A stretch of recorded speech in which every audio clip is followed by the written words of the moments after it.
नमस्ते बच्चों, मैं doctor Sumitra Sharma, associate professor Sanskrit, SV government college Sardarshahar. हमारा और आपका परिचय चल रहा है और रोज़ हम कुछ न कुछ अध्ययन कर रहे हैं। आज हम ये पढ़ेंगे बीए पार्ट 3 के विद्यार्थियों के लिए। ये है नीति शतक, भर्तृहरि विरचित नीति शतक के हमने पिछले दिनों कई सारे श्लोक पढ़े थे। लगभग 27 श्लोक हम पढ़ चुके हैं और मैंने आपको बताया था कि इन्होंने नीति संबंधी 100 श्लोक लिखे हैं। बहुत ही सुंदर, बहुत ही व्यावहारिक और समझने योग्य और अपनाने योग्य इन्होंने नीति की बातें कही हैं जो हमारे चारों तरफ घटती रहती हैं। तो शुरू करते हैं। अगला श्लोक है, वहति भुवन श्रेणीम शेषः फणा फलक स्थिताम कमठपतिना मध्ये पृष्ठम सदा सच धार्यते तमपि कुरुते क्रोडाधीनम पयोधिरनादरात् अहह महताम निस्सीमानस चरित्र विभूतय है। तो अपन ये जो पीछे पढ़ रहे थे, ये शौर्य पद्धति चल रही थी और उसमें ये था मान और शौर्य पद्धति में कि जो स्वाभिमानी लोग होते हैं वो किस किस प्रकार का आचरण करते हैं और उनका स्वाभिमान कितना उच्च श्रेणी का होता है। ये कह रहे हैं कि उन लोगों के बारे में निस्सीमान चरित्र विभूतय है के बारे में कुछ कहा नहीं जा सकता कि इस प्रकार का वो आचरण करते हैं, महान लोग हैं।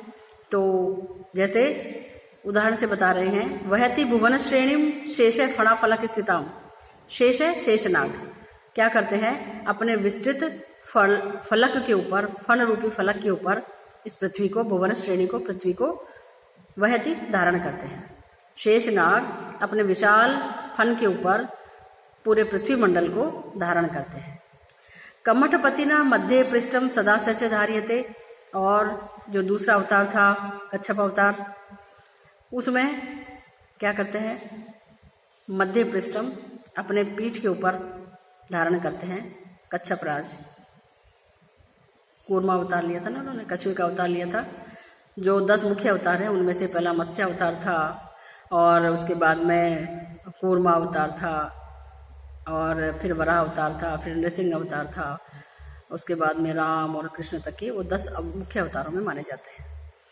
तो शेषनाग ने भी कहते हैं कि उन्होंने अपने फन के ऊपर पूरे पृथ्वी मंडल को धारण किया हुआ है और उस शेषनाग को धारण किया हुआ है कच्छप ने।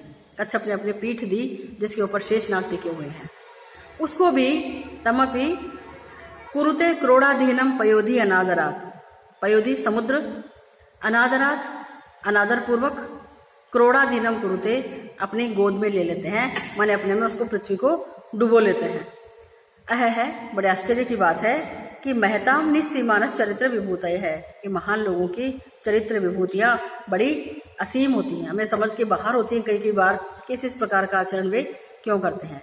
क्योंकि एक तरफ तो उनको फन के ऊपर लिया हुआ है, फन के लिए भी शेषनाग को भी कच्छप राज ने अपने पीठ के ऊपर धारण किया हुआ है और एक तरफ तो पृथ्वी को बचाने के लिए इतने प्रयास हो रहे हैं और ऐसी पृथ्वी को भी समुद्र जो है वो फिर अपने आगोश में ले लेता है।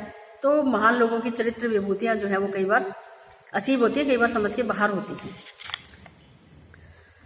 अगला श्लोक है, वरम पक्षच्छेद है समद मघवन मुक्त कुलिश प्रहारैर उद्गच्छत बहुल दहनोद्गार गुरुभिः तुषाराद्रेः सूनोरह पितरि क्लेश विवशे न चासौ संपात है पयसी पयसाम पत्युरुचित है।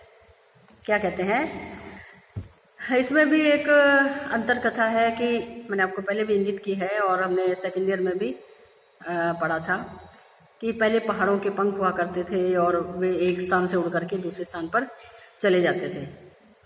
तो वहां पर जहां जाते थे वहां पर बड़ी तबाही मच जाती थी क्योंकि नीचे बहुत सारे लोग आ जाते थे, बहुत विनाश हो जाता था। तो सारे लोग मिलकर के देवताओं के पास गए, देवताओं ने इंद्र से प्रार्थना की अपने राजा से और फलस्वरूप इंद्र ने क्या किया, इनके पहाड़ों के पंख काट दिए थे।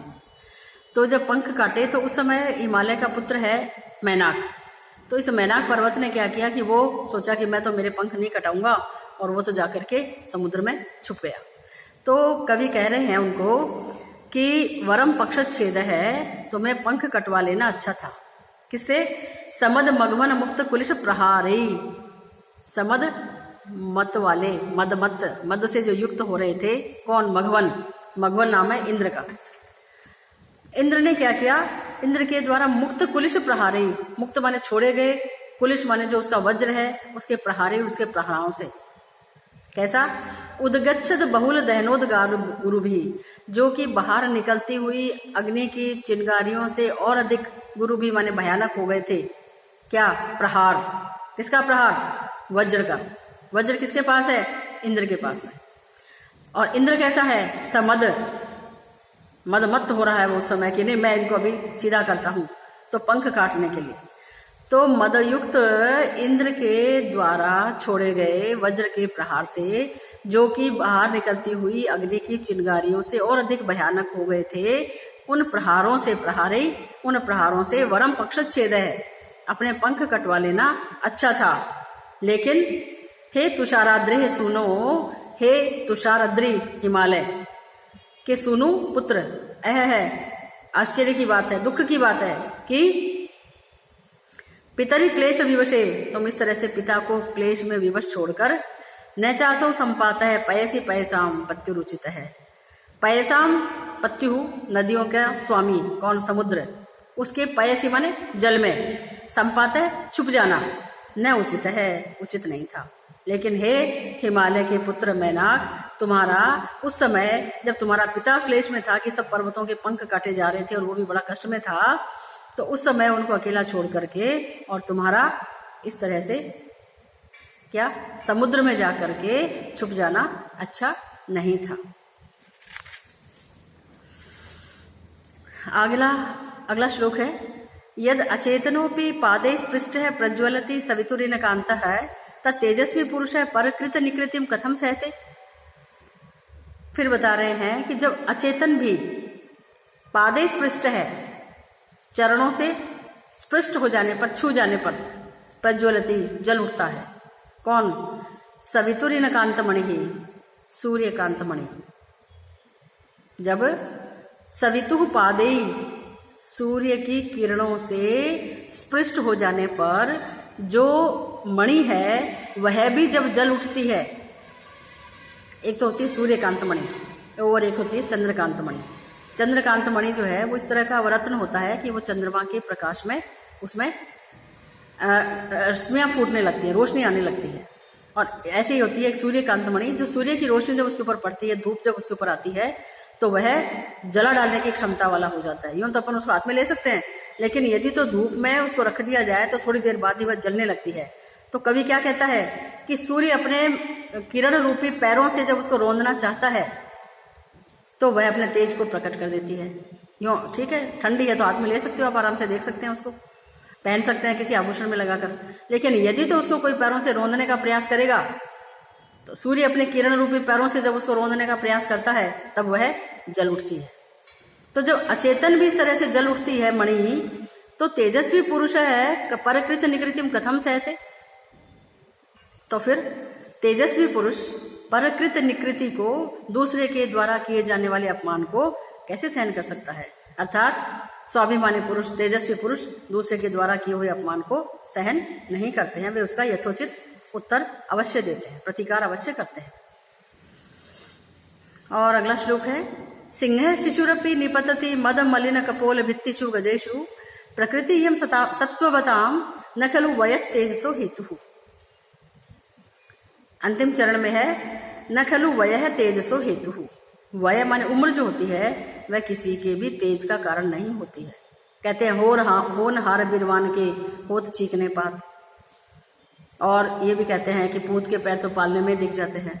कहने का तात्पर्य क्या हुआ कि जिनमें तेजस्विता होती है वो तो उनमें तो बचपन से ही होती है। जैसे सर्प है, तो सर्प में भी जो उतना ही विषैला होता है, चाहे उसके बच्चे ने भी यदि काट लिया किसी को तो वह तो उसका विष का प्रभाव उतना ही होता है। इसी तरह से सिंह है, तो ये कह रहे हैं कि सिंह शिशुरपि, सिंह का शिशु भी, शावक भी, निपतति आक्रमण करता है, पड़ता है माने आक्रमण करता है, मद मलिन कपोल भित्तिषु गजेषु, मद से मलिन हुए कपोल भित्तियों वाले, गजेषु माने हाथियों के ऊपर। मैंने पहले भी आपको कभी जिक्र किया होगा कि जो श्रेष्ठ हाथी होते हैं वे मदस्रावी होते हैं। उनका जो कपोल स्थल होता है उस पर से उनके मद गिरता रहता है। तो वो मदस्रावी हाथियों के कपोल भित्ति के ऊपर जो सिंह शिशु आक्रमण करना चाहता है, ये कोई उसकी उम्र का कारण नहीं है कि भाई शेर जब बड़ा हो गया तभी वह उसके हाथी के ऊपर आक्रमण करेगा। वो तो बचपन से सिंह का शिशु भी जो है ना, उसके सामने यदि तो कोई शिकार आ रहा है तो वो छोटे मोटे को, चूहा खरगोश इत्यादि को छोड़ करके वो क्या करेगा, सामने से हाथी आ रहा है तो हाथी के ऊपर ही आक्रमण करेगा। हाथी कैसा, मदमलिन कपोल भित्तिषु गजेशु, मदस्रावी, मद से मलिन हो रही हैं कपोल भित्तियां जिनकी, ऐसे मदस्रावी हाथियों के ऊपर आक्रमण करना चाहता है। तो कवि क्या कहते हैं, प्रकृति ही हम सत्व बताऊं, ये सत्वशालियों की, पराक्रमशालियों की प्रकृति ही होती है, मूल स्वभाव ही होता है। इसमें उम्र कोई कारण नहीं होती तेजस्विता का, वो तो बचपन से ही, जन्म से ही उनमें तेजस्विता होती है। तो यहाँ तक जो है उन्होंने नीति शतक में भर्तृहरि ने क्या किया है, मान और शौर्य पद्धति को हमने पढ़ा। मैंने आपको बहुत प्रारंभ में बताया था कि 10-10 श्लोकों में इन्होंने लगभग अलग अलग लोगों के बारे में 1 से श्लोक कहे हैं। अब आगे वाले जो 10 श्लोक होंगे शुरू, वो हैं अर्थ पद्धति, अर्थ के बारे में कि धन संपत्ति से क्या क्या बातें हैं, क्या कैसी चीजें हैं, हम पढ़ेंगे। बड़ा आनंद देने वाले हैं और बड़ी सारी प्रैक्टिकल बातें हैं, व्यवहारिक है, जो हम लोग रात दिन देखते रहते हैं। तो इसका श्लोक है, जातिर्यातु रसातलम गुणगणस्तत्राप्यधो गच्छताम, शीलम शैलतटात् पततु अभिजनः संदह्यताम वह्निना, शौर्ये वैरिणी वज्रमाशु निपततु अर्थोस्तु नः केवलम, ये नैकेन विना गुणास्तृणलव प्रायः समस्तः इमे। कितनी सुंदर बात कवि कह रहे हैं कि जातिर्यातु रसातलम, व्यक्ति की जाति रसातल में चली जाए, थोड़ा व्यंग्यात्मक है।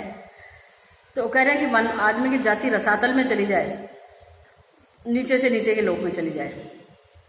गुण गण है तत्रापि अधोगच्छताम, और गुणों का गण माने समूह है, और किसी में इतना त्याग, दान, ममता, दया इत्यादि इत्यादि, बड़े कर्तव्य निष्ठा इत्यादि, जाने क्या क्या गुण है, वो गुणों का समूह जो है वो उससे भी नीचे चला जाए, रसातल से भी भले नीचे चले जाए।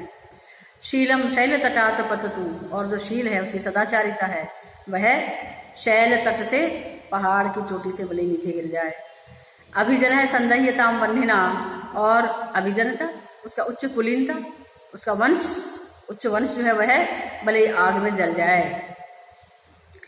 शौर्य वैरिणी वज्रमाशु निपततु, और शत्रु तुल्य उसके शूरवीरता के ऊपर, शौर्य पर शीघ्र ही वज्र निपततु गिर जाए भले ही। अर्थोस्तु न केवलम, हमें तो केवल अर्थ होना चाहिए, अर्थ धन, हमारे पास तो केवल धन होना चाहिए। इस प्रकार के गुण जो है, चाहे पहाड़ पर से गिर जाए, चाहे आग लग जाए, चाहे पानी में डूब जाए, चाहे और रसातल में चले जाए, और चाहे वज्र गिर जाए शूरवीरता के ऊपर, लेकिन हमें तो केवल एक चीज चाहिए, क्या, धन। क्यों, ये नैकेन बिना, उस एक धन के बिना, गुणः, ये इतने सारे जो गुण है ना, ये सारे तृणलव प्रायः समस्तः, ये समस्तः गुणः, इमे ये सारे गुण तृणलव प्रायः, तिनके के समान तुच्छ है। यदि धन है तो व्यक्ति सब कुछ है, उसी में मान है, सम्मान है, ये है वो, आप आगे पढ़ेंगे हम। तो ये कहता है कि एक धन व्यक्ति के पास में होना चाहिए, जिसके बिना यदि व्यक्ति में इतने इतने सारे गुण हैं, उनकी भी कोई कद्र नहीं करता। तो क्या चाहिए, कवि कहते हैं कि केवल एक धन होना चाहिए व्यक्ति के पास में। फिर आगे उसी से संबंधित कहते हैं, यस्यास्ति वित्तम स नरः कुलीनः, स पंडितः, स श्रुतवान गुणज्ञ है, सैव वक्ता स दर्शनीय है, सर्वे गुणः कांचनम आश्रयन्ते। कि यस्यास्ति वित्तम स नरः कुलीनः, जिसके पास में वित्त है, धन है, वही व्यक्ति कुलीन है, भले किसी भी कुल का क्यों ना हो, लेकिन यदि तो धनी है तो वो सबसे उच्च कुल का माना जाता है। स पंडित है, और वही पंडित माना जाता है। स श्रुतवान, और वही श्रुत, शास्त्र का वान माने ज्ञाता, और वही शास्त्र ज्ञाता माना जाता है। भले आता कुछ भी नहीं हो, लेकिन जी बहुत बहुत पैसा है, किसी भी तरीके से पैसा कमा लिया, वही सबसे बड़ा शास्त्रज्ञ है, वही गुणज्ञ है, वही गुणवान है, गुणों को जानकार है वही व्यक्ति। सैव वक्ता, वही श्रेष्ठ वक्ता है, सच दर्शनीय है, और सुंदर भी वही है। क्यों, सर्वे गुणः कांचनम आश्रयन्ते, सारे जो गुण होते हैं वे कांचन, कंचन में, सोने में ही आश्रित रहते हैं।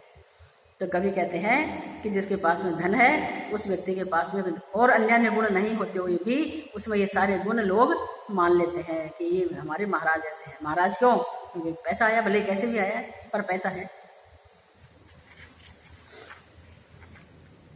अगला श्लोक है दौर्मंत्र्यात् नृपतिर्विनश्यति यति संगात सुतो लालनात् विप्रो अनध्ययनात् कुलं कुतनयात् शीलं खलोपासनात् रीर्मद्यात् अन्वेक्षणादपि कृषिः स्नेहः प्रवासाश्रयात् मैत्री चा प्रणयात् समृद्धिरनयात् त्याग प्रमादात् धनम।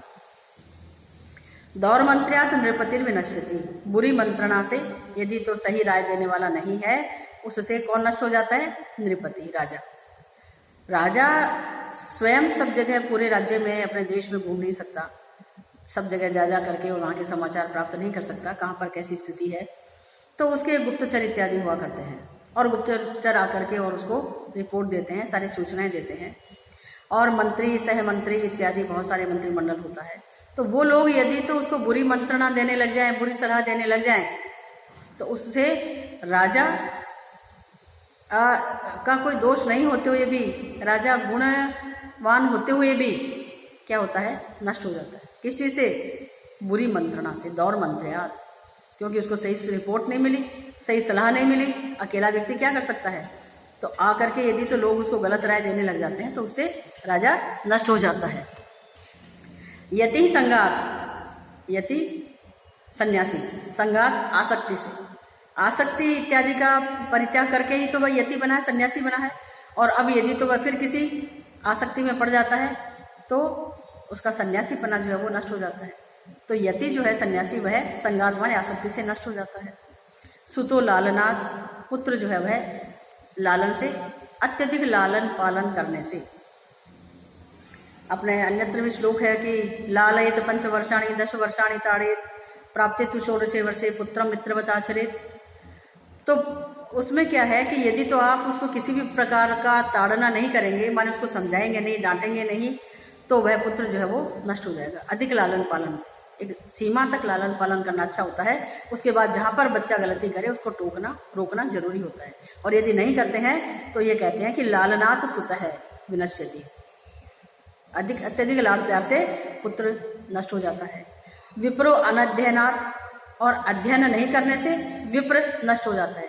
विप्र अर्थात ब्राह्मण, ब्राह्मण वर्ण का मुख्य कर्तव्य ही था अध्ययन करना, अध्यापन करना, यज्ञ इत्यादि करवाना। तो अब यदि तो विप्र है और वो यदि अध्ययन नहीं कर रहा है, तो स्वयं अध्ययन नहीं कर रहा है, तो फिर वो क्या अध्यापन करेगा? तो अध्ययन नहीं करने से वह विप्र नष्ट हो जाता है। कुलम कुतनयात्, कुतनय से, बुरी संतान होने से क्या होता है? कुल नष्ट हो जाता है। कितना भी उच्च कुल क्यों ना हो, अच्छा कुल क्यों ना हो, लेकिन यदि तो उसकी संतान, आगे वाली पीढ़ी यदि तो गलत आचरण करने लगती है तो वह नष्ट हो जाता है। शीलम खलोपासनात्, और व्यक्ति का शील नष्ट हो जाता है खल की, दुष्ट की उपासना करने से, दुष्ट की संगति में रहने से। वो व्यक्ति जो सदाचारी हुआ करता था उसका सदाचार नष्ट हो जाता है, क्योंकि धीरे धीरे करके उसके दुर्गुण उस व्यक्ति में भी आ जाते हैं।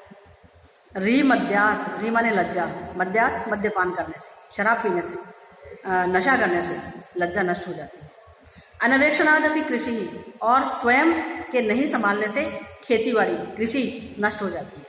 ये जरूरी है कि व्यक्ति, मालिक, स्वामी स्वयं जाकर के कृषि का ध्यान रखे, वह देखे कि किस तरीके से क्या काम हो रहा है, क्या उपज रहा है, कितना पानी है, कितनी खाद है, क्या चीजें। यदि तो नहीं देखते हैं तो उससे कृषि नष्ट हो जाती है। स्नेह प्रवासाश्रयात्, अधिक प्रवास में ही रहने से, विदेश में ही रहते रहने से स्नेह माने प्रेम कम हो जाता है।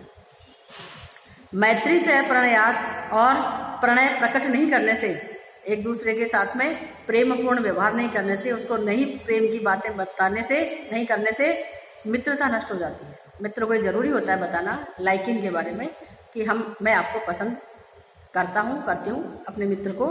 तो यदि तो अप्रणय है, आप यदि अपनी भावनाओं को व्यक्त नहीं कर रहे हैं, उससे मित्रता नष्ट हो जाती है। समृद्धि अनयात, अनीति से, अन्याय से समृद्धि नष्ट हो जाती है। भले कितने भी उसमें सुख संपदा हो, समृद्धि हो व्यक्ति के पास में, लेकिन यदि तो वह अनीति के मार्ग पर चल पड़ता है, अन्याय करता है, तो बड़ी से बड़ी समृद्धि भी नष्ट हो जाती है। और अगली बात बताते हैं, त्याग प्रमादात धनम, त्याग में यदि प्रमाद किया जाएगा, खर्च करने में यदि तो वह लापरवाही बरतेगा व्यक्ति और अत्यधिक अपव्यय करेगा, दो शब्द होते हैं, एक तो होता है मितव्ययिता, एक होता है अपव्ययता। मितव्यय और अपव्यय। मितव्यय अर्थात आवश्यकता अनुसार खर्च करना, वहां पर किसी भी प्रकार की कंजूसी न करना, कि जिस मत पर जितना खर्च लगना है वो उतना लगना चाहिए। और एक होती है अपव्ययता, जितना लगना चाहिए उससे अधिक खर्च कर रहा है बिना सोचे समझे। जो काम 5 रुपए में हो सकता है उसके लिए 50 रुपए खर्च करे, ये होती है अपव्ययता। और एक होती है कृपणता। कृपणता क्या होती है कि जहां पर आवश्यक है कि भाई 50 रुपए खर्च होने चाहिए, वहां पर व्यक्ति यदि 5 रुपए खर्च करता है, उसको कहते हैं कृपणता, सामान्य भाषा में उसको कंजूसी। तो यहाँ कवि क्या कहते हैं कि त्याग प्रमादात धनम, खर्च करने में, त्याग करने में, खर्च करने में, देने में, छोड़ने में यदि तो कोई प्रमाद करता है, लापरवाही करता है, असावधानी करता है, तो उससे धन नष्ट हो जाता है। तो मैं आशा करती हूँ कि आप लोग इसको पढ़ेंगे और इनको अपने जीवन में आजमाने का प्रयास भी करेंगे। आज के लिए इतना ही, धन्यवाद।